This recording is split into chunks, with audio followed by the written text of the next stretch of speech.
দুঃখ পাবে বলে যে মানুষটাকে আপনি হিসেব করে কথা বলতেন, ভালোবাসার সম্মান দিতেন, ওই মানুষটাই আপনাকে এক সেকেন্ডও ভাববে না আপনাকে কি করে কষ্ট দেওয়া যায়, কি করে আপনাকে ব্যথা দেওয়া যায়। ওই মানুষটা আপনার কাছ থেকে কিছু আশা করে না, কিন্তু আপনি আশা করছিলেন হয়তো আমি কষ্ট দিয়ে যদি কোনো কথা বলি তাহলে ওই মানুষটা কষ্ট পাইতে পারে। তাই আপনার উচিত কথাটা বলবেন বলেও যাই নাও, আপনি গেছিলেন বলতে, তার চেহারাটা দেখে আপনি বললেন না, তাকে সম্মান দিলেন।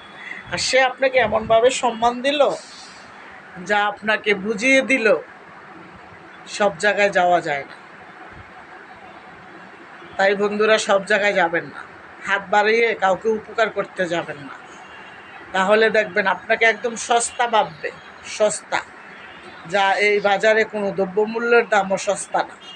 কিন্তু আপনার দাম এত সস্তা থাকবে ওদের কাছে যে আপনাকে নিজেও আপনি বুঝতে পারবেন না যে আপনার দাম এত সস্তা। তাই দূরে চলে আসবেন, নীরবে কান্না করবেন, নীরবে চুপ থাকবেন, নীরবে দুই চোখ দিয়ে দেখবেন। সময় আপনাকে বলে দিবে আপনি উত্তর দিবেন না দিবেন না।